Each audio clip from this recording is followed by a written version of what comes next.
I am become death, destroyer of worlds. The nuclear industry has a confidence problem. It has a horrible story and narrative that needs to be changed.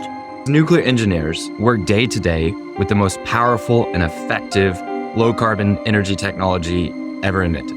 And it's not perceived that way by a large number of the public. Chernobyl, the molecules versus Chernobyl, the memes is very, very different. The molecules killed several dozen people. The memes are killing millions and are still at it. The plant kept operating. It kept operating for 14 years. Ideology is one of the main reasons why we have the toughest job that we have. All of this is a war of memes. These memes to survive need to be sticky and transportable. They do not have to be true. They do not have to be accurate or even helpful. And almost nobody is out there with a technical basis who is ready to meme. The world is a fundamentally more abundant place than it ever was in the past, ever, because of human ingenuity. Nuclear energy is the only technology that lets you eat your cake and have it too, where a fuel supply is nearly infinite because we can make more fuel with the old fuel. If we build this, there will be enough to go around where each country, each state and city can have its own independence and dignity while providing for a clean, stable Earth. Well, hello, everyone. It's Jim O'Shaughnessy with yet another Infinite Loops podcast, and my cup runneth over. Many of you are familiar with my good friend Liberty, RFP, who's been on my podcast several times and is a good friend of mine. And he introduced me to the fascinating guest that you're going to listen to today, Mr. Mark Nelson, the founder and managing director of Radiant Energy. He advises governments, nonprofits, and industry about nuclear energy. A lot of people hear that word and they begin to freak out depending on what they have been, well, maybe brainwashed into believing. And boy, let's talk about brainwashing. What's one of the most famous quotes in history was J. Robert Oppenheimer, after releasing the nuclear weapon, was filmed quoting the Gita, saying, I am become death, destroyer of worlds. Mark, welcome. Thank you very much. Mr. Oppenheimer still has time to be correct. History is not yet done. The Earth has not yet had its full run, but his record is poor so far in the sense that there's been no global war since his invention. Exactly. You know, bad, they're just the global conflict ended with his invention and hasn't come again. Exactly. And I think that we're going to come back to this theme time and time again in our discussion, because as you've written and spoken about, the nuclear industry has a confidence problem. And oddly enough, it has a horrible story and narrative that needs to be changed. And you're fitting in with so many of my themes because, like, I believe that we domesticated primates are essentially emotionally driven creatures. And if our emotions are involved, you can pile as many facts as you want, or perceived facts as you want, as high as the Empire State Building. And it doesn't matter if you can't reach people's emotions. True in markets, true in energy. So my question is, what's a way to build a better, truer, actually, narrative? And why are people in the nuclear energy industry, professionals who are highly trained, why do they have a confidence problem in the first place? So let's start with the second question. Why is there a confidence problem? Easy, because nuclear engineers work day to day with the most powerful and effective low-carbon energy technology ever invented. And it's not perceived that way by a large number of the public and a lot of, say, the finance industry. A lot of political decision makers around the world do not see that. But yet the engineers see it every day. They feel it. They breathe it. They're doing delicate, high performance activities all the time with the most extraordinary energy machines that humans have ever built. And that gap between what the world says about them and what they know to be true with their own eyes, with their own senses, that gap is just, it's almost too much to get over for a lot of them. In fact, I know a bunch of nuclear engineers that start believing the fear that comes in from the outside world and seeing themselves as needing to engineer their way out of the anxieties of an anxious age in ways that sometimes add cost and push us further from energy independence, sometimes in ways that scare the public more by reflecting the fears the public gives to the industry back to the public. Let me give you an example. Yucca Mountain. Yucca Mountain is a site under a very boring, dry-looking ancient mountain in Nevada, the U.S. state of Nevada, and underneath is some rock that is really stable. So the idea was we would put the nuclear waste from our nuclear plants under this mountain there in Nevada, where if there was an earthquake and it got sealed off, it would never come back up in a million years. It would just be away forever. And the thought was, if we bury it deep enough, then people won't be scared anymore. But then you have to ask, how many people are dying today because of that same waste? 0. How many have ever died? 0. How many have been injured by mishandling of waste? Well, 1 or 2 people in Japan because of an accident or reprocessing, something that doesn't pertain to our nuclear waste at all. And then you see that the fight over Yucca Mountain itself gave anti-nuclear activists the keys to the kingdom under Obama and caused a great deal of damage to the functioning of the Nuclear Regulatory Commission in the US because of the leverage that a powerful senator from Nevada had over the administration in order to get Yucca Mountain canceled. And all of this has nothing whatsoever to do with the actual safety and protection of lives. It's just a hall of mirrors of fears going towards the nuclear industry getting scared of its own shadow, reflecting those fears back, attempting to spend $200 billion on a problem that does not cause a single injury in this nation. That's the crazy story I wanted to bring to you on just how emotion driven the fears have been that have pushed the engineering and finance to the breaking point in the US nuclear system. And, you had me before even coming on, because one of the reasons why I was so excited to talk to you is a mutual friend of ours recommended you highly. And one of the things he said was that you were really, really good at reframing things and telling people the truth. Like what you just said. How many deaths? 0. How many, like if we compared it, you use an example that I wanted to bring in, and because you use it as a good example of where we probably might have wanted a little more worry, and that is electricity, right? So we managed electricity so well that nobody got frightened about electricity other than the people in the beginning, which they're always frightened of new technologies. It's part of our emotionally driven nature to be aware of novel threats. Evolution is a good place to look for why we're afraid of novel threats.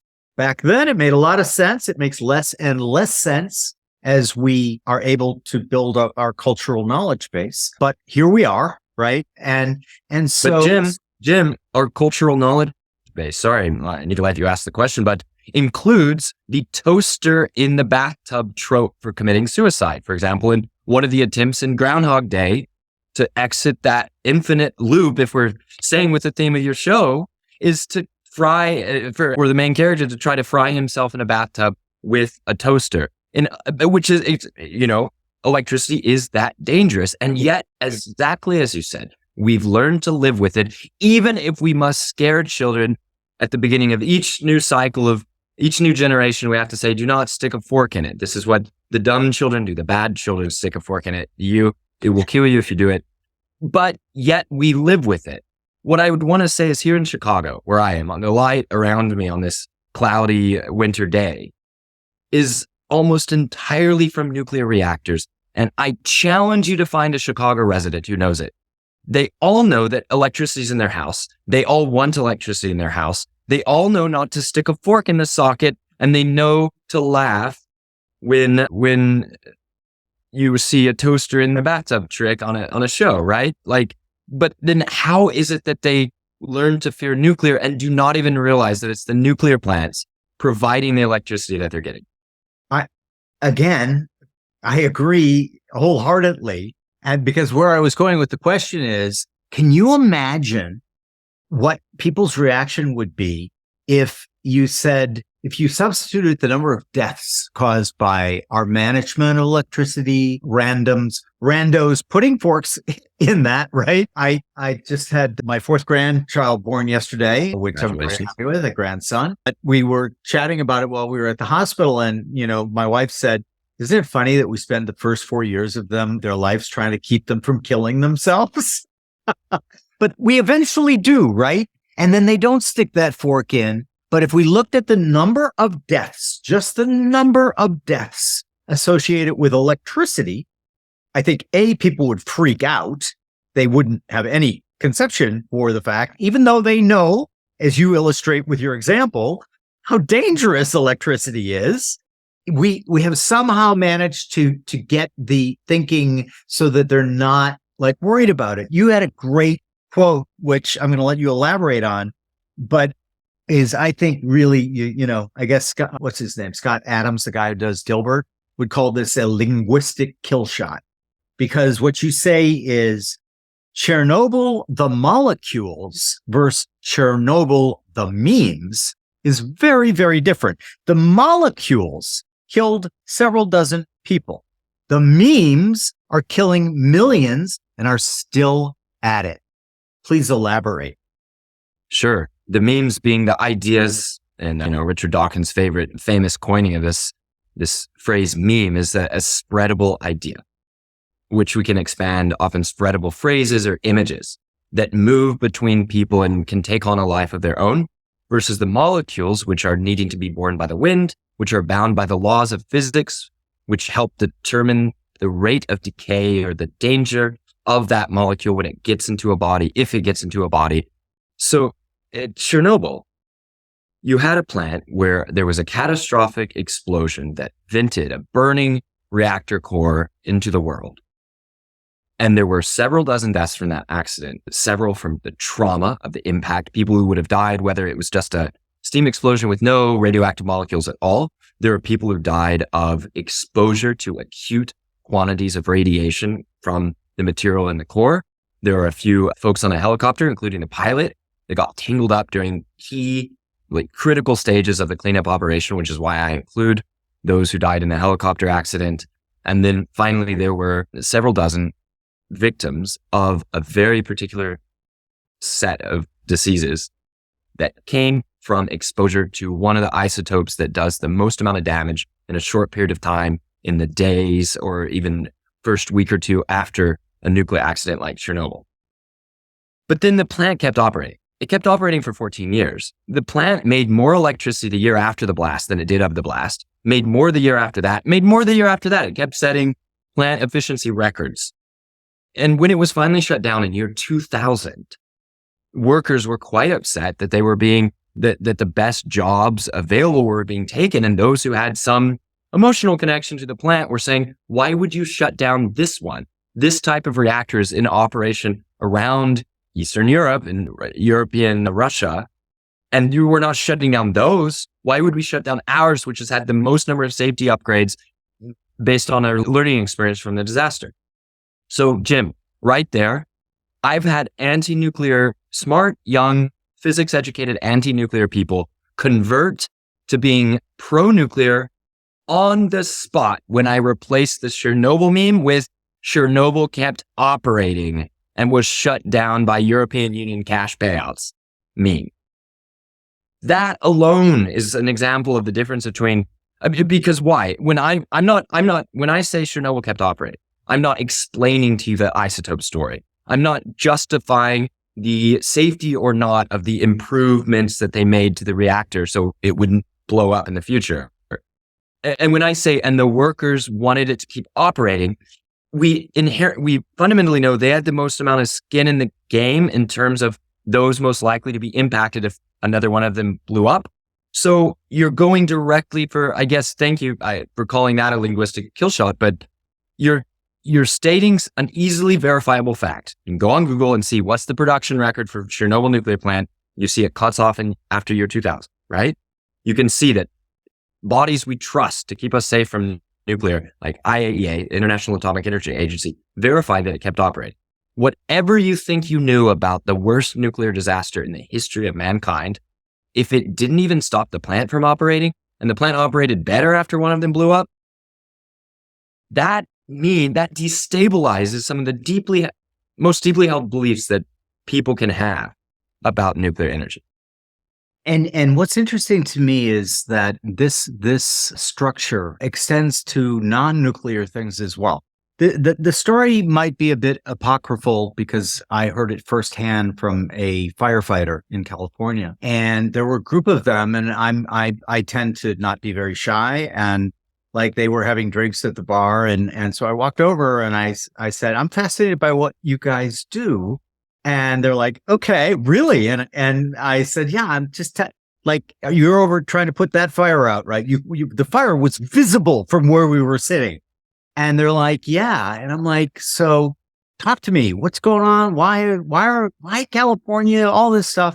And the leader of the group, who'd been decorated God knows how many times for his bravery in fighting fires, for his innovations in firefighting, I looked him up later. And so he told me, he goes, I want to tell you something that is going to not make sense to you, I don't think, but it's what we're operating under. And I went, cool. He goes, ideology is one of the main reasons why we have the toughest job that we have. I said, explain. And he said, California has a long history of drought, torrential rain, etc. He said, this history extends back hundreds of years to when we started keeping records about it. Well, it happened that this gentleman told me that the head of the reservoir building program in California went to the governor's office when Jerry Brown was governor and explained with great enthusiasm, with all of the data, why right now we've got to build a minimum of a dozen new reservoirs because we're going to get torrential rains. And if we don't have these reservoirs, the rain's going to run off into the Pacific. And Jerry Brown looked at him and said, you're a fool. And the guy is taken aback and he goes, Mr. Governor, and he goes, haven't you ever heard of climate change? We're not going to have torrential rains anymore. And of course, a few years later, there were mudslides galore. I imagined that this gentleman I was speaking with had to deal with all of those.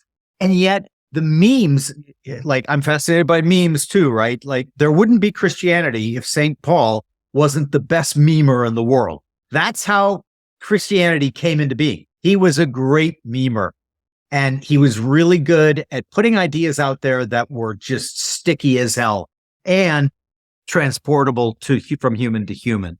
Right, because these memes to survive need to be sticky and transportable. They do not have to be true. They do not have to be accurate or even helpful. In fact, that's part of the challenge. Nuclear's been bad enough at creating its own memes that the professional anti-nuclear people who are hired specifically to make memes where the truth content is irrelevant, only the stickiness and the spreadability and being anti-nuclear, they've had a 30, 40-year head start. Fortunately, we're finally getting up to speed. That's what I was leading up to with this question. And one of the other things that you point out, which I agree with, is we need to understand our operating system better. And we need to understand that we are essentially emotionally driven creatures. I always joke that we are domesticated primates. And emotions are our central operating system. And the one that sits the one emotion to rule them all, to rip off my favorite, or one of my favorite authors, Tolkien, is fear, especially fear of new things.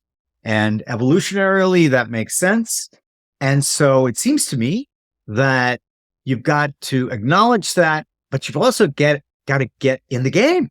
right? So you point out that like rituals, emotions, actually tying emotions to success. You say, for example, that when a new plant is refueled, there should be a huge celebration because you want carbon neutral? We got carbon. We got carbon. You say you're worried about climate change?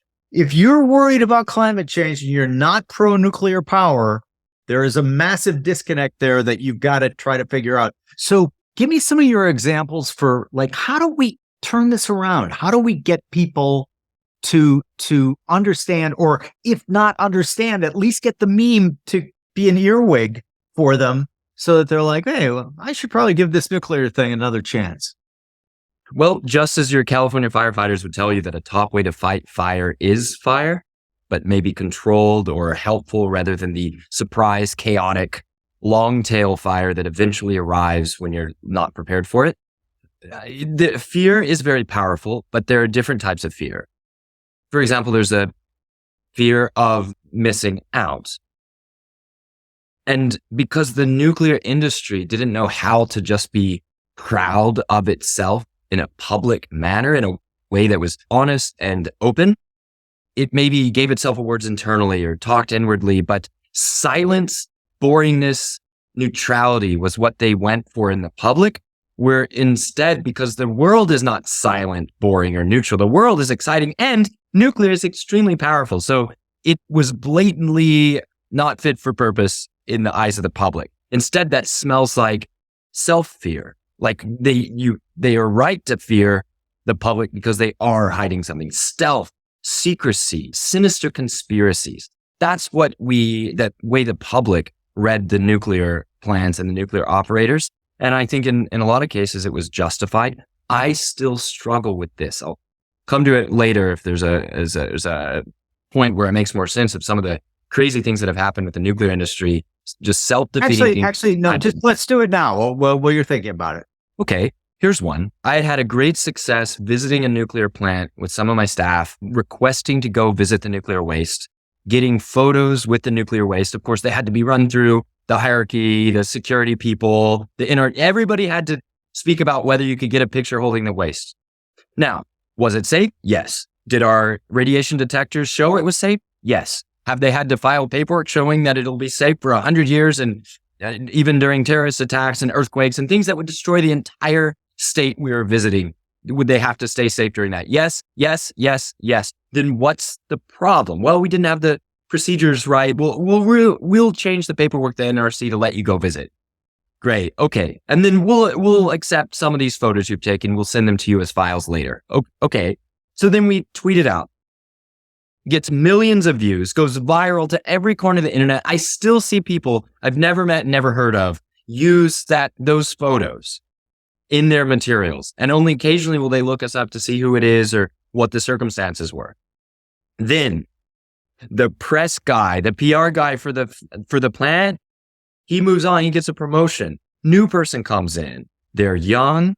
They're trained as like technical operator. They've got like big ambitions to move up in nuclear. And we go to discuss maybe bringing some Hollywood celebrities, to come visit. We're starting to hear interest from crazy corners in nuclear, cautious interest behind the scenes, but that can be matched by cautious access behind the scenes, right? Mm-hmm. And we're told, no, it's not safe to go in there. Oh my God. Now, it could be, Jim, it could be that it was near the end of the day. That's the last person's first and they want to make a new mark or something. But the fact that they didn't know like who I was in our relationship, even though we'd explained it to them, the incredible success, the best social media success that company had ever had in the 35 years of their plant being built and operating. All of that was irrelevant compared to saying, no, close it down, lock it up. No visitors, don't come here. We're doing just well with nobody saying anything. No. And that there was this moment where we had some very interesting people that would have come to go visit if they'd had a chance. Could have made the most viral moment in the history of nuclear energy. But to this technically trained young person who needs to be in this field for a long time, it was a risk at all because people are a risk. The public is a risk. It's something to be feared, even loathed for its ignorance, rather than accepted as a key stakeholder in the same future that you're trying to save with the nuclear plant. And that disconnect is everywhere. And, I have a friend, Philip Howard, who writes endless books about how we can't do big projects anymore because we have let the precautionary principle put us into a state of stasis, and stasis equals death as far as I am concerned. And incompetency. Even if you want to get up to speed, it's easier to hide your incompetency with more bureaucracy, because if the bureaucracy weren't there, you might not actually be able to deliver. That's a very pessimistic view. That sounds like I'm saying we wouldn't be able to restart nuclear construction, but I disagree. I think we can. I think we can break out of it. I do too. But I do want to, so an exercise that I do all the time is I steelman the argument that I am going to go up against, because I think straw manning, anybody can straw man an argument. It doesn't, it's lazy. It's easy. All you got to do is look at the memes, right? There you got your straw man. Can you give me the steelman argument against nuclear? Absolutely. It requires cooperation and trust between a lot of people over a long period, and we may not just be up for that. We may not be that good. And by we, I mean maybe it's why developing countries can't or shouldn't get nuclear. By we, I mean it's why the decadent falling West isn't up to re-achieving the living power plants that remain from our great era of building nuclear. We can ignore that, let them keep operating or whatever. They're not wearing out, by the way, Jim. They keep running, and we're going to come to that when we talk about the one in Minnesota that powered a lot of your early life. So we may not be able to trust each other, work well enough, write well enough, speak well enough, lead men and women on construction sites well enough in order to build big projects. And even small modular reactors, or whatever people use as the buzzword of the day to mean, no, not that old nuclear, we've got new nuclear. It takes a lot of work over a long period of time. And in finance, that trust, that long-term thinking, that's big capital locked up for quite a while. We may not have that degree of patience. It may be better to decline slowly if we can't get an alternative to work than to attempt nuclear. Now, the alternatives. Here's a steelman for the alternatives. We've become extremely good at the physical process and administrative, in many cases, of building large wind turbine farms and solar farms. In which case, maybe what remains to do is the harder substitute problem, not politically, but engineering, of making the storage or smoothing out the weather, shall we say, rather than the much more difficult political problem, easier engineering problem of long-term energy storage from uranium fuel in uranium nuclear plants. So if we're already good at wind and solar, we're good at building them, we have plenty of land here in the US, then why don't we just do that instead of this awful task of recreating a level of trust and construction efficiency that may be something we need to leave in your day, Jim. Us Gen Xer execs, millennial managers right below them, Zoomer, construction shock troops or whatever you want to call them. That combo may just be a losing play because we're not good enough. Well, that's really telling. That's a good steelman too. Notice I didn't say that the safety or the waste. Those are those are the anti-nuclear names that are false. They're just false. It's debunking for that. But the truth is that it takes a lot of cooperation, good faith. It takes a lot of excellence to do nuclear. And we may have less excellence to go around. And what excellence we have may need to be just in our software companies, or just in our, chip manufacturers, or just in our, Boeing and Airbus, who are doing on the daily something gratuitously dangerous by the standards of nuclear engineering, putting up flimsy little hollow, paper thin machines into the sky where if things go wrong, you all die. It's not like, oh, can we shut it down a little? No, you die because it's too fast and humans are too fragile, right? And yet we fly. I think that the excellence we see in, say, militaries dealing with high difficulty nuclear operations. Propulsion, I'm not talking about the weapons at the moment. I'm talking about the propulsion in submarines and ships. And also the quality of operations in an aircraft usage where you have transcontinental flights where we've gotten to where we trust even 2-engine aircrafts going over the poles where it's not clear you could possibly survive, even a skid landing where you're now needing to be rescued, right? Because the conditions, the cold, what you might land on, ocean ice, that sort of thing. We've gotten to where we trust it greater and greater levels as aircraft get safer and safer. So there's my addressing the steelman to say, no, I think from a core of excellence that we see everywhere, we can help people find meaning to channel their budding excellence as they grow in their careers into nuclear, where if they come and join us, help us build over the next decade or two, what they build, that nuclear plant they may help with, will be powering past their grandchildren's life if they stay locally and enjoy the nuclear local good life, the clean environment and the high revenues that come from a nuclear plant. And that brings us to Minnesota. Please. Yeah. So there are people saying that we need small modular reactors. Well, some of these small modular reactor designs, Jim, are actually the same size or larger than the 2 reactors that were built for a few $100 million, inflation adjusted, not far from Minneapolis, and are still on today and are gonna expected to be run for 50, 60, 70, 80 years, maybe 90 years. And they cost a few $100 million, and they're still on today. You know, it's so amazing. And the reason he brings up Minnesota, many listeners will already know that's my home state. That's where I grew up. And it amazes me. Like, and this is like, maybe I should get smarter because I should stop being amazed. But in this abundance of factual information about things like nuclear, and it doesn't, by the way, guys, this is not exclusive to nuclear energy.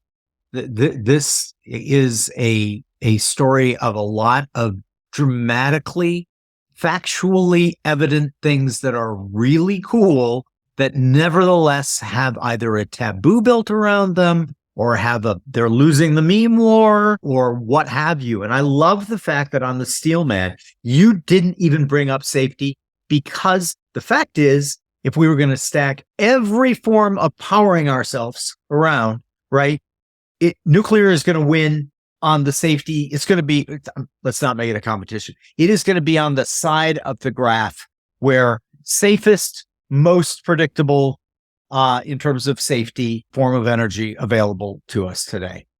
Jim, that's not an advantage though. That's not necessarily an advantage in the meme wars, because that safety comes along with a tiny number of high visibility events. I said high visibility, not highly dangerous or anything like that. And that makes it not very computable. Yeah. By the public. The public these emotion-based estimations are way better than economists like to give them credit for. I think I'm less a thinking fast and slow type person, not in terms of the actual arguments that Kahneman might use, but in terms of the way people misinterpret the thinking fast and slow. They say, oh, we have a fast thinking that's emotion driven and it's often wrong, blah, blah, blah. No. The super fast thinking system is about long run survival. Yep. And nuclear has historically triggered that fear without producing the deaths to go along with the severe events. In fact, one of the ironies is nuclear has so few meltdowns, people cannot calibrate properly. Which brings us to the weirdest story for me of 2022.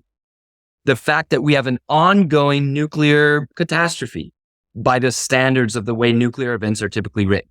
We have an unsecure plant under military governorship, operating in extreme circumstances for much of the year until finally all reactors were turned off, leading to fear around the world. But then now that plant still has issues. It still is undergoing shelling every once in a while. And we think by accident of shots, bad shells that don't go as far as the Russians want to shoot them. They're using the plant as a garrison, as a shield of reactors. These are horrible stories. And yet the public fear of nuclear seems never to have been lower. I talk to people all around the world, all over the world. And talking about Ukraine, about Zaporizhzhia nuclear plant, the largest nuclear plant in Europe, occupied by force with gun and tank fire and rocket fire, led to an outburst of fear, but no meltdown. It could have. It could have. In fact, if this happened and there was no Fukushima Daiichi, there's a chance that the confusion and chaos and lack of backup that was all changes that got better with the response to Fukushima Daiichi, it triggered an immune response by the industry that strengthened every single nuclear plant around the world, right? Without that, we may have lost a reactor or two. Come on. Yep. I mean, they had a giant plant that needs to be connected to the grid, get chopped off the grid because of shelling and damage and war. And yet, what happens in that plant daily, despite being a crisis, just does not get people's attention like it would have a year ago. Yeah. So it's giving people calibration we've never had before because nuclear was so safe that the events weren't frequent enough to develop an intuition about how dangerous they were. Yeah. I've made a study of all the behavioral biases and that is one of them. The inability, recency bias, and simply the number of times you hear about something stack ranks it in your mind way above where it possibly should be stack ranked, right? Which tells you what's so wrong in a world where the nuclear industry is pretty quiet or bad at trumpeting its own successes, shall we say. So the first thing people tended to hear about nuclear in the 60s, 70s, 80s was nuclear war and meltdown. We're coming to a time where it's not because of the internet, because of the nuclear memes. People are hearing of nuclear in a positive light at the same time they've heard a little bit about Chernobyl, a little bit about Fukushima Daiichi, a little bit about nuclear war, a fear that rightfully or wrong has receded from the top of our mind. I think that's absolutely true. And so I'm 62. I was born in 1960. I still remember all of the hysteria around 3 Mile Island. What is the actual story around 3 Mile Island? That we let the nuclear plants grew faster than our sophistication and training for dealing with unexpected controls, unexpected performance. And this is the crazy thing about 3 Mile Island. First of all, like Chernobyl, you have a case where the plant kept operating for decades. Right. In this case, it shut down at the bottom of the energy price crisis, the bottom of the market, replaced entirely with fossil fuels that have now jumped up in price. The idiotic management of our electricity system. No great country should have that happen. It is a humiliation. And I have this burning, maybe an unhealthy desire to see the people who put the system together that allowed that to happen, the people who fought against any short run attempts to stabilize the pricing of that plant and save the plant for, 2022. This was 2019, Jim, to save it for 2022. I got to see these people destroyed before they leave, before they retire. Because to lose a nuclear plant at the bottom of a temporary gas glut, oh boy, you want a Steelman argument against nuclear? Maybe we don't deserve it. How about that? Now, that's a very pessimistic moment. I get over it quite quickly. But 3 Mile Island, like Chernobyl, kept operating. Unlike Chernobyl, 3 Mile Island was a very, very solid design that effectively was chosen around the world to spread. And after 3 Mile Island, the performance of American nuclear plants skyrocketed. In other words, the concern about scaring the public, hurting the public, losing your equipment to meltdown was enough to whip the industry into extraordinary shape. At the time of 3 Mile Island, 1970, nine. I think it was 1979, if my memory serves. Okay, thought so, right. So at the time that happened, the productivity of American nuclear plants was about 50%. Yeah. They're up about 50% of the time at about full power. Now it's 93, 94% year after year after year after year. You mentioned something I've said where I want to see a festival. I want to see a party after you refuel a plant. That's because we've gotten refueling down to 2 weeks where all safety improvements that need to be made get done then. All replacement parts happen then. The fuel, which is manufactured so carefully and operated in a plant so well, has no issues that slow down, that require cleaning in between refuelings. You move it out, you work 24 hours a day, two shifts of 12 hours each, and you go hard with very high level people on call and on the site every single damn moment until that thing goes back online. Outages are intense. There are forums, internet forums out there for outage workers to share stories, figure out who's going to what, carpool, because you have temporary workers who are elite at very specific activities that are done to maintain these plants in between refuelings. How long in between? About 1.5 years per reactor. So for a 2-reactor site, you'll often have 1 or 2 refuelings per year. So averaging 2 every 3 years. And you'll have an autumn and a spring typically. Well, autumn, spring, let's have a harvest festival. Let's have a springtime fertility festival, something to commemorate, bringing in everybody with a stake in the plant locally. Obviously, the crack outage workers are going to move on to the next outage, but you should be able to celebrate a few hundred men and women making enough electricity in a tiny little plant for millions of people. You should be able to celebrate this F1 pit style refueling where the tires pop off, the fueling, the tanking up process starts, a water for the driver, checking in, and you're gone in 12, 13 seconds. That's the way we run these nuclear outages. And it's extraordinary. I've not been there. I've not served during one, but friends of mine, of course, have. And it's a rush. And it ought to be celebrated as the human success story it is. You see one of those outages, and it's hard to believe we can't get good enough to do nuclear more. Yeah. And, it's just like the imagery it kind of presents itself. Imagine everyone listening and watching. Imagine people seeing huge solar farms in the desert and driving out with sledgehammers to break those solar farms because they had some sort of intuition that that solar farm was evil or what, fill in the blank, right? It's hard to imagine. That's not going to sell. People aren't going to be able to. I might present something to you. Please. One of the arguments against this Steelman case, which I haven't mentioned yet, is the wind and solar being easy.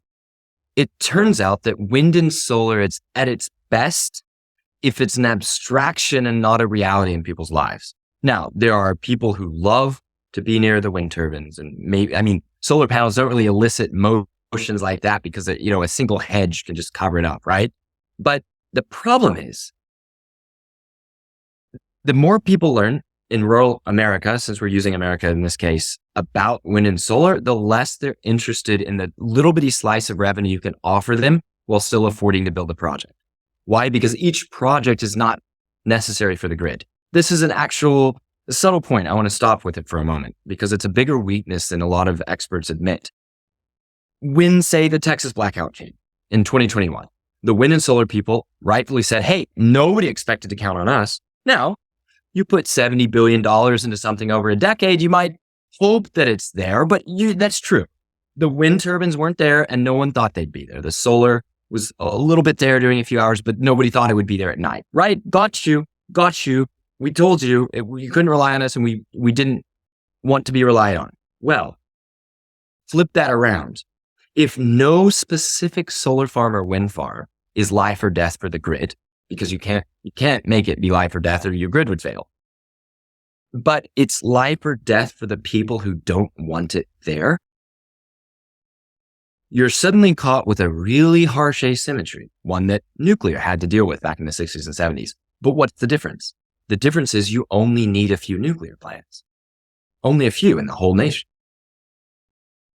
And mostly you can just add reactors to the nuclear plants you have where people have self-selected to live near the plant only if they like the plant. But for wind and solar, each new wind and solar farm is enormous compared to its power outage, and it's not essential for the grid. Okay, so $70 billion of investment, and that's not all government money, it's not all subsidy, it's just like the capital invested in Texas wind and solar specific transmission at the time of the ice storm. It's, if you say that that amount is not supposed to be for the grid to rely on, just to benefit on average over the course of the year, But it also means that any new wind and solar plant cannot be something that you rely on because you can't. It can only be relied in aggregate. But to anyone fighting a wind farm near them, they're not fighting an aggregate. They're fighting that specific one. So you have a difference between motivation. But here's the thing. People make fun of NIMBYs who don't want wind or solar in their backyard. And yeah, a bunch of pretty wild things get said about, well, I mean, under Trump, wind turbine cancer, except we know that wind turbines are very loud. People have recordings all the time of showing wind turbines that need maintenance, but you can't justify maintaining every wind turbine all the time. Each one isn't making that much money, each individual one. But if the individual one that's loud is near you, you won't be doing much sleeping. And we know some of the same publications that mock the wind turbine cancer thing and the wind turbine disease people that just are withering in their mocking of these people and their phantom diseases trying to slow down decarbonization. Those same publications run all sorts of columns on how not getting enough sleep gives you cancer. But they don't see the difference because all of this is a war of memes and almost nobody is out there with a technical basis who is ready to meme, if we can say. Yeah. And so I'm a huge believer in that we are, because of the global connection that now really does connect every part of the globe, because of the ability for narratives and memes and stories to be the make it or break it for a lot of things. I take memeing very, very seriously. I don't know whether you followed my Twitter account. I do, Jim. But I am trying desperately to demonstrate to people the power of memes, because they, even some really switched on friends of mine don't get that in this new world that is interconnected and things go viral and you can, what took St. Paul all of his life because he had to say each one every time he visited a new village now can make its way around the globe and be believed and made part of somebody's belief system in less than an hour. You better take memeing very, very seriously, because if we removed the name, right? If somebody got blanked out and they didn't know we were happening to be talking about nuclear power, right? And they heard just the rest of what we're saying, they would be like, what the hell is wrong with people that makes no sense? Comes back to maybe we don't deserve it. Maybe we're just so fucking dumb that we just okay, go ahead. Or in the theme of this emotion driven stuff, too smart for our own good. Good. That's another one that fits along with the Steelman. I love it. I love it. Let's bring in yet another thing, because there's a lot of Shibboleth lists that need to be destroyed here. So a lot of people, through no fault of their own, and let's be clear, listeners, I make this point a lot, but I'm not pointing a finger at you. I'm just as guilty. I'm running human OS just like you are. I fall for the same traps that you fall for. I just try to figure out them with a little more persistence. And if I'm probably going to get it wrong, but at least I'm trying. So I'm not pointing a finger here. I'm saying we're all humans. We all are running the same OS system here for the most part, at least that I know of. There's another thing. They should just let people tour Area 51. Thank you. Yes, I just rewatched on the flight back from seeing some nuclear sites in Europe a few days ago. I just watched Independence Day and I'm like, why didn't they just update the president at the beginning? Exactly. I mean, come on, people. But let's talk about nuclear weapons, because they are a completely different use case. People don't care. They see and back to my opening quote from Oppenheimer, right? I am become death, destroyer of worlds. Help us disambiguate nuclear weapons from nuclear power. Sure. Well, so just on a physics basis, in a nuclear power plant, the rate of reaction, the rate of atoms splitting apart, giving off energy and particles, that rate is carefully balanced, and the power plant is designed such that if the rate starts increasing for whatever reason, mistake, something, if the rate starts increasing, it actually reduces rather than increases the power of the reaction, and it starts to kind of rides at 100 and maybe starts moving down by itself. So that's the design of nuclear power plants. With nuclear bombs, once the reaction gets started, the goal is to have the reaction proceed as rapidly, as exponentially as physically possible to release an immense amount of energy in the shortest period of time. There's the difference between the power plants on one hand and the bomb on the other. In a way, this is a use case physically further apart than using a jet plane to fly passengers across the country or to run it into the World Trade Center. They both have jet planes. They both have pilots. We've managed to stop the hijacking with very little modification other than, honestly, it ended the day of 9/11, right? It just ended, the hijacking thing kind of ended. We locked the door. Well, but by the way, one of the reasons we locked the door isn't because of the kabuki theater of the TSA. It is because regular people would never allow that to happen on a plane again.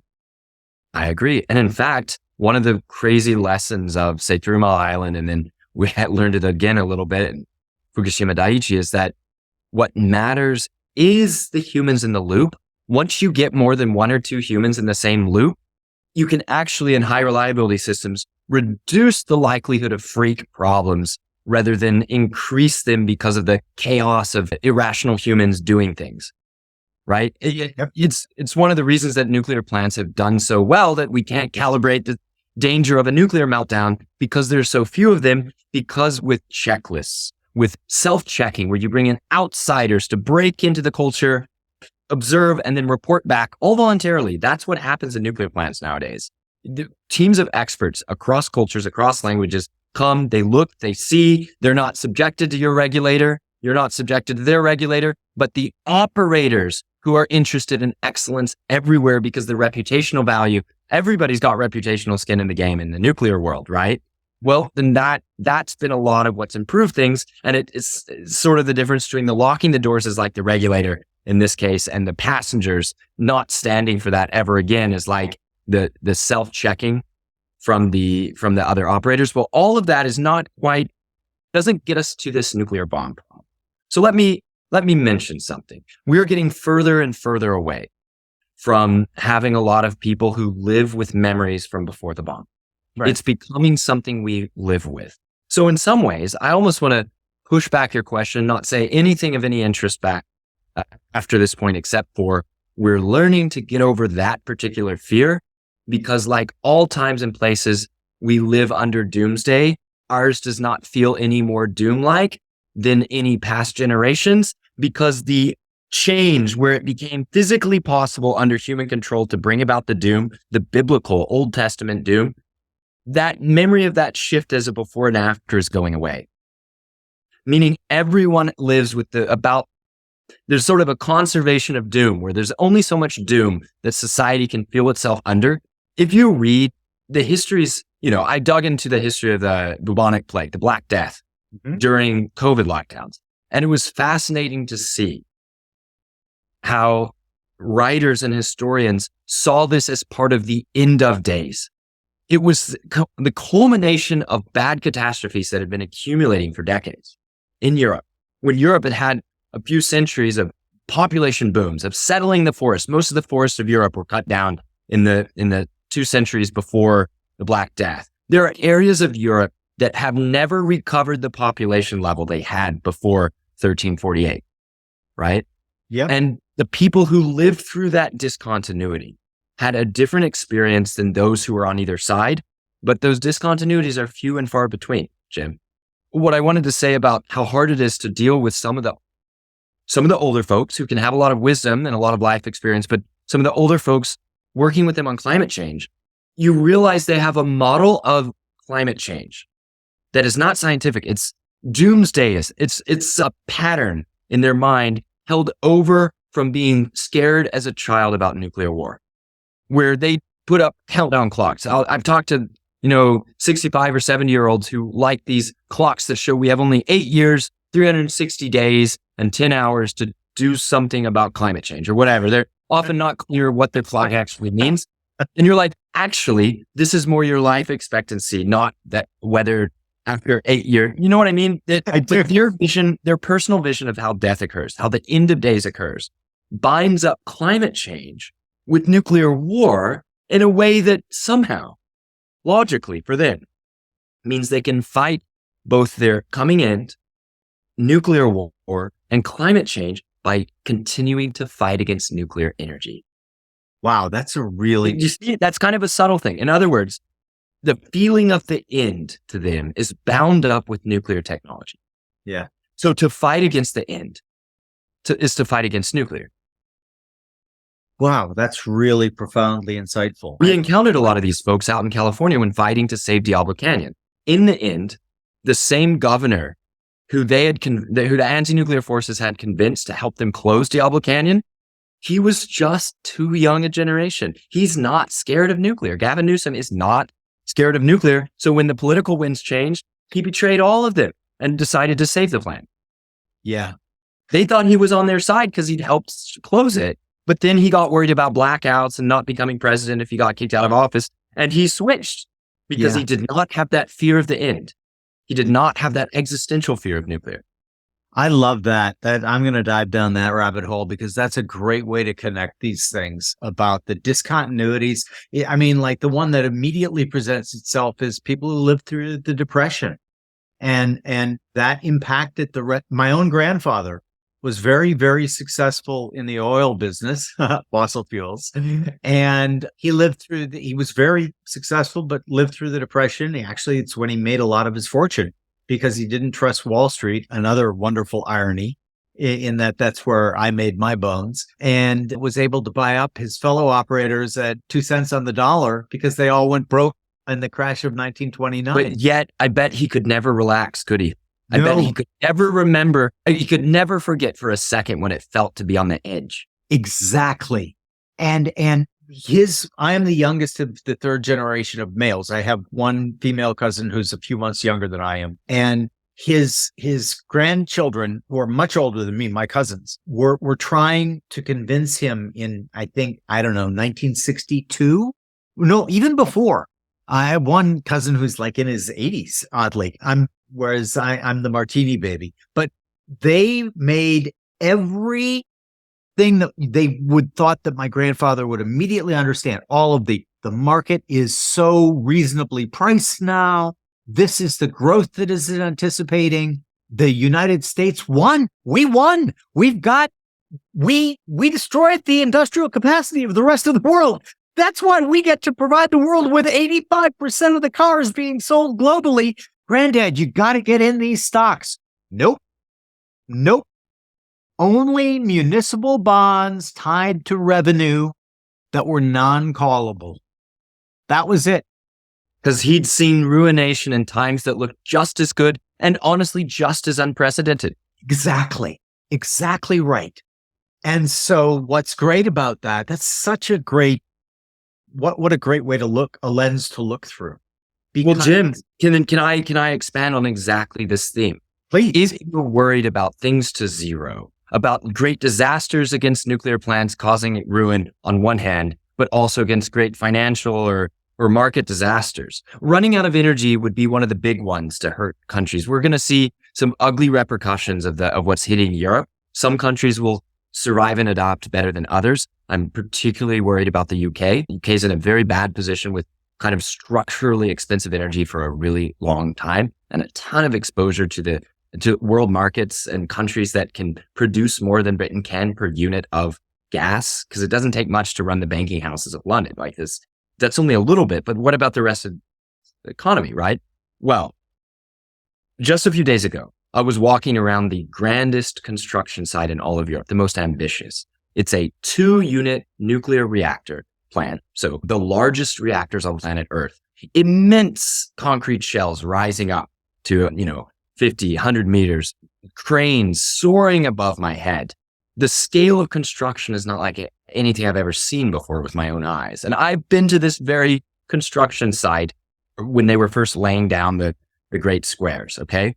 Well, I go back and this immense structure, I'm realizing I'm seeing some of these spaces for the last time before they get closed up for a century or more. And this plant is going to have a few hundred workers and is going to crank out a few million people's worth of energy while receiving like maybe a barge or a few trucks a year for just a few fuel rods. That's it. Yeah. And it's going to be nearly impregnable. And a natural disaster that hurts this plant, like I said about their earlier story, it will take down the rest of Southwest England or maybe beyond, right? So either you don't have an issue or you should go to the nuclear plant for shelter and security. So how do we tie this together? What people need in their old age is just, on fixed income or a little bit of return. Well, they also literally need the amount of energy. It's not just the financial cash. They need the literal energy. Old Brits need the electricity from the turbines. How do we tie those things financially together? And I don't have really good updates for you now, but we're on the cusp of a moment where the big London asset managers are considering whether to put billions into buying shares of the nation's really absolutely necessary next generation of nuclear reactors. And think about what a union that would be. Ultra long-lived assets, even if it takes 5-10 years to build. It provides exactly not just the energy you need, but also a buffer against the vicissitudes of the global energy market. Because the uranium price can go up and go down. It doesn't really change the cheap cost of production for nuclear. Here in Chicago, our governor, Pritzker, J.B. Pritzker, very cleverly arranged a bailout of the plants by buying at a nearly fixed price almost all of their power for the plants near Chicago for 3 years. And he negotiated at the bottom of the market. And so for what? $45 a megawatt hour, $50 a megawatt hour. The wholesale price has jumped up to way above that. We're getting chunks off of our electricity bill each month back from the nuclear operators for plants that were built in the 70s. And they have no sundown period on the horizon. So how do we tie these worlds? The people who only want the municipal bonds to the nuclear plants. Because in Texas, San Antonio and Austin own a nuclear plant. right. Now, they tried to get out of it. They tried to dump it in the era of the 80s, the ultra high interest rates that NRC and partly NRC led delays in construction with all the design changes and stuff. It was the end of the nuclear era. The Texas cities felt saddled with these bad deals that, this old fuddy-duddies got them into nuclear. Now they need to just sell off the whole program, but they couldn't because they couldn't get a good price. They're stuck with it now. Now it's brilliant, right? They have shares of one of the cheapest nuclear power plants in the world to operate, under $20 a megawatt hour for stable carbon-free power that now that they've dealt with that first big freeze they had, they know how not to have any glitches. That will be the most stable and reliable power going forward. The question is, how do we get more of that? More municipal nuclear, more widows and orphan nuclear. I think it's coming, but it's struggling to be born as we speak. And I mean, again, listeners, there's just, you listen to this conversation, yes, in the terms of we're talking about a remarkable energy source that has a huge list of advantages and benefits that are invisible, sadly, to many, many people. But then apply the lesson here to a variety of other topics. And there's an underlying thesis here that I'm going to let you get on your own, listeners. I know you will, because our listeners are very smart. But the idea that despite all of these advantages, despite all of the facts in its favor, you have the UK on the point of a real crisis, because the point you made is very well made and not made nearly enough. You want a real disaster, everyone listening and watching this? Turn off the lights. You will see mayhem and destruction that makes Mad Max look like a nice Sunday drive in the desert. And people don't think about that because the lights always go on for the most part, right? And the lights are on. We've come to rely that our lights are always going to turn on.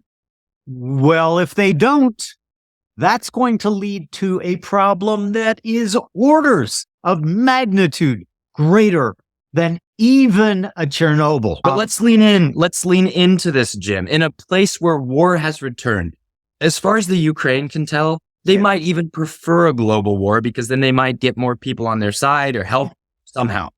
Ukraine is stumbling through wartime conditions, brutal conditions, and people there are buying up used electric cars from all over Europe. Why? Because they still have electricity even if they don't have gasoline. Why? Because they have one of the greatest nuclear fleets of any country in the world. Why? Because the enemy invading them built it and then the country broke apart. But how do they get fuel? Because Westinghouse is making the reactor fuel. They just copied the Soviet design. Yeah. Had to do some troubleshooting for a bit. Then they did. And then you just ship a few truckfuls of this fuel and Ukraine keeps the semblance of order, semblance of grid, a semblance of society going while having levels of nuclear dependency right now that are above France. You know, what's great about that and makes the point even better is through a horrific wartime condition where there's nothing good happening when all those people are losing their lives and being put under horrible conditions by an assault from their previous country mate, I guess you'd call them. The plant still works. The lights are still on. And I simply ask you to take that a step away and imagine, if you will, if the lights went out, since you're in Chicago, we'll use Chicago. I love Chicago. If the lights went out in Chicago and stayed out for 10 days, I don't know how many days it would take for normal human beings to descend into anarchy, but they would descend into anarchy without energy. And there would be pockets of order, but it's order without the luxury of slow justice the way we're used to. Exactly right. Which of course is Mad Max, like pockets of order, perhaps not aesthetically or to our liking as we, or maybe not as just as we might think. Justice has to come with plenty. Yes. It's the problem. Yes, I agree. And that's kind of the final thing I wanted to chat about.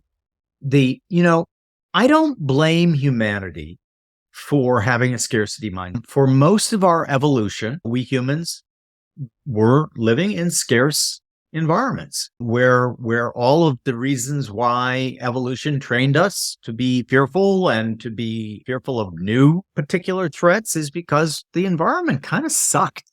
And I usually mention at least once a podcast the book by David Deutsch, The Beginning of Infinity. If you look back at those earlier eras, oh my God, was the world a dangerous place to be for a human? It was hard to wax eloquently about good weather when bad weather killed you. Yes, I mean, exactly. It was hard to enjoy the mighty mountain peaks when that represented a death-giving environment.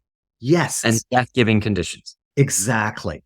And so let's stipulate that we will say, yeah, we get that in evolution, the conditions that the world used to be in before human ingenuity turned it into a much, much more friendly place. Okay, we get the scarcity mindset, but you just made that great point, which is you need the luxury of time and ability for justice to take place. If things are chaotic, if the lights are off, if people are running hither and yon, that's a scary environment that just evolves further and further and further. What else can we do to create an understanding among all generations, hopefully? But let's just make it Gen Xers and down, right? So let's make it Gen Xers all the way down to the Zoomers and to my grandson who was born yesterday. What can we do to get them to understand that the world is a fundamentally more abundant place than it ever was in the past, ever, because of human ingenuity, because of the now interconnectedness of things, and because of all of the cool things that are going on. By the way, just as a brief parenthetical, I'm the chairman of the board of Stability AI, which is an open AI company. Oh my God, you'd think that we had killed babies out in the middle of traffic with some certain people's attitudes about it's stealing from me. No, it's not stealing anything from you, but that's a whole different topic. How do you get all the way down to my grandson, Charlie, who was born yesterday, to understand, wow, we are so lucky. We have so much abundance. We got to be in favor of that, no matter what the old guard says. So here's one. We need to have ways to expose young people to outdoor conditions more, not just a day skiing, but overnighting outside. Whatever you can do to get outdoor camping back into the curriculum, it's probably worth a whole year of a science course. I know that sounds crazy, but when people are passionate about something or need to know something, they'll do the learning by themselves in an age of internet. The tricky thing is when they don't feel the need or the survival instinct that gets triggered when you, as I was a Boy Scout, I was an Eagle Scout in Oklahoma City where I grew up.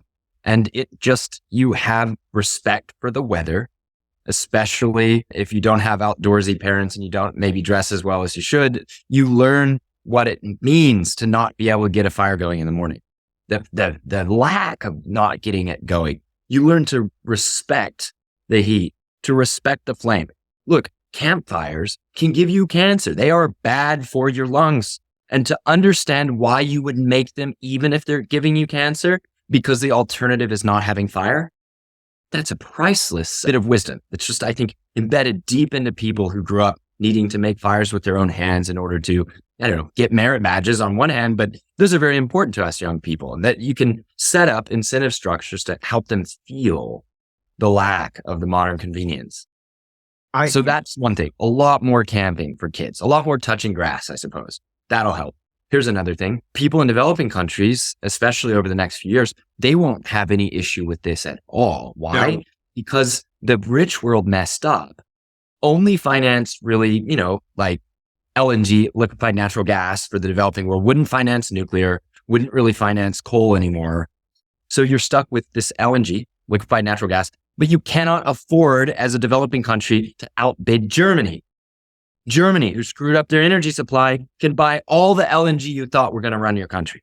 So all across the global south, there's going to be years of brownouts, blackouts, rolling, planned, unplanned. It's going to be bad. Only a few developed countries are going to have quite the same thing, and they have pretty orderly processes to deal with it. But for countries on the edge of modernity, the edge of industrialization, bad times are coming and they're never going to forget it. Here's what I would say is quite optimistic in my eyes. Nuclear is coming into global climate conferences in a huge way. Nothing is going to compare to what it's going to be like this year in Dubai, where UAE is one of the most successful nuclear countries ever.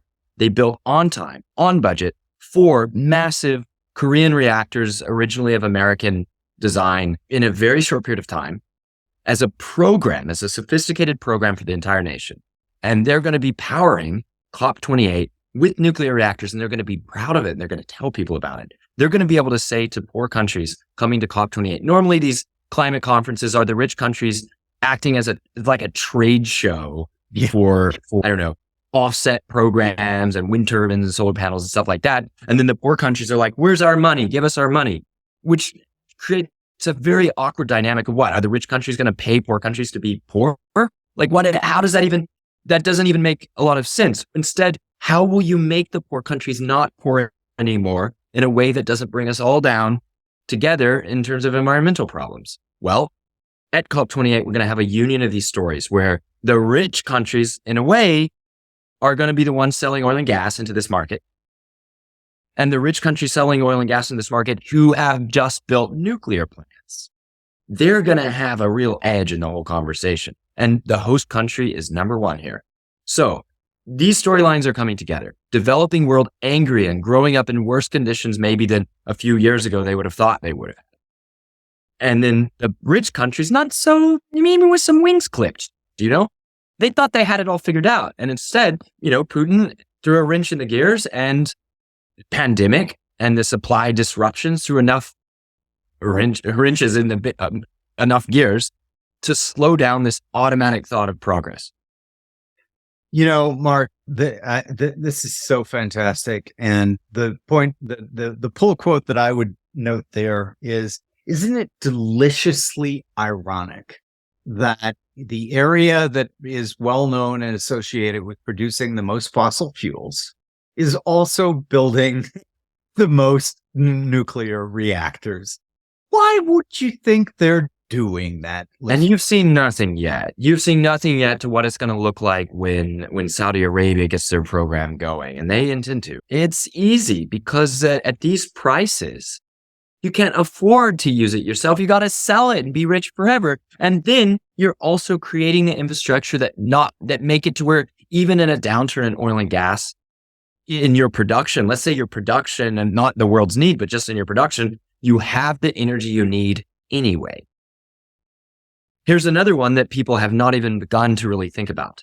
Because if you want green hydrocarbons, green energy carriers, you need a lot of the machinery, the processes, the chemical engineering sophistication of the oil and gas industry with a feedstock of energy, pure energy that could come from the always-on nuclear plants. So if you have the capital to build that energy supply out, to run it 24 hours a day for the next century, then you build the green fuels hub. And if a country can't afford it and they want 50-50, okay, here's your 50% kerosene and jet fuel. Here's your 50% of nuke kerosene that comes from carbon dioxide molecules sucked out, broken apart, combined with H2 from the H2O that you break apart with electrolysis. Put the H's and C's together, blend it to the specifications of the client, to whatever they can afford in terms of climate protection. And with the oil and gas on one hand and the nuclear on the other, you can make whatever energy carriers the rest of the world wants, but refuses to build for themselves. And it's one of those classic examples of, we haven't even made the headline here. If you're really concerned about climate change, and my guess is you probably should be, we have one of the easiest, best answers available right now, where we could fundamentally change the future in terms of carbon emissions without all of these Keystone Cops, Rube Goldberg machines that people are trying to paper. Here we'll do these offsets and we'll, charge these taxes on carbon, blah, blah, blah. And we've got over here a very simple, a very elegant, and a very safe solution. And if you really do care about climate change and you're not willing to look at one of the most obvious, safest conclusions, you don't really care about climate change. I got to push back just a little because I'm not sure if you regularly read like New York Times cover to cover or Washington Post or, center left publications. Yeah. They are starting to spread this message around nuclear. I mean, if I were going to say something to the investors listening, it's that I'm not saying there's an easy path to nuclear. I'm just saying it's the most truly bipartisan issue in the country, the whole country. There's no other issue in the United States that compares to the bipartisan enthusiasm of nuclear. Once the sort of old guard Democrats got rooted out and they're just not there anymore in terms of the anti-nuke traditionalists in the Biden administration, or they're reformed. So people who are against nuclear are only in the Biden administration on energy if they profess to love nuclear. Right. That is a crazy time. What I hear on Capitol Hill is that when there's a switch in the party controlling the House or the Senate or the White House, everybody hands off the nuclear work and it continues apace. Like a team, one team, which is not true on almost anything else. Yes? Not true on wind and solar, not true on oil and gas or coal. It's just not the same as it is on nuclear now. That doesn't mean it'll be easy to figure out the right investments. Doesn't mean that it's sure wins all the way. It means that there's never been a bigger gap between the bipartisan enthusiasm at the national, state, and local level for nuclear and what we've yet accomplished in nuclear. I would say that that's the opportunity. Boom. That's where we're going to close this one down because that's a very optimistic and true. It's nice when optimistic things are true. Statement about moving forward. And we finally are maybe taking our heads out of our collective asses and moving forward on this, despite all of our other divisions and shouting matches that typically divide us into tribes of us and them. So here, guys, is like one of the most bipartisan things that you could ever look at. And it's also a solution that we really need to put into place right away. We don't want to look like Europe in terms of what might happen in Germany, what's potentially just years away from happening in the UK. So I think that's a great place to leave it. At the end of each of our podcasts, I'm not going to give the secret out about you that I know about you, but at the end of our podcasts, we tell you that, Mark, I'm creating you emperor of the world for one day. You can't kill anyone, nor can you put anyone in a re-education camp. What you can do, however, is you're going to be given a magical microphone and you're going to say two things into that microphone. And all 8 billion people on the planet are going to wake up whenever their tomorrow is.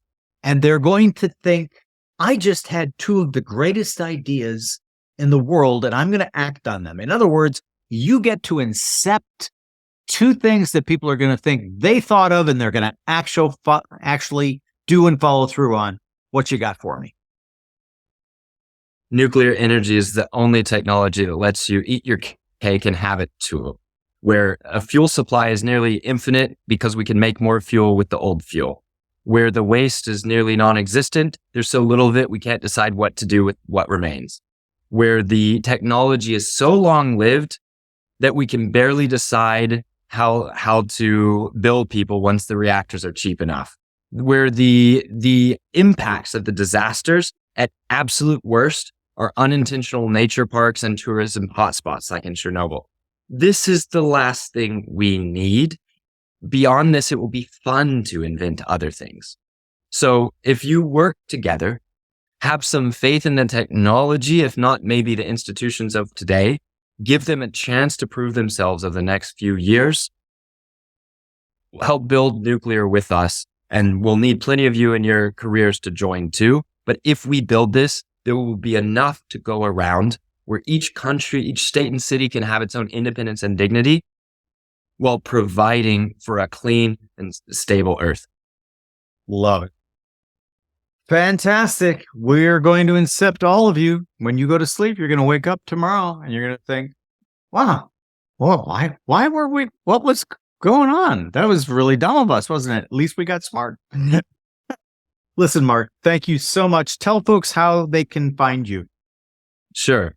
Easiest way is on Twitter at EnergyBants, EnergyBants.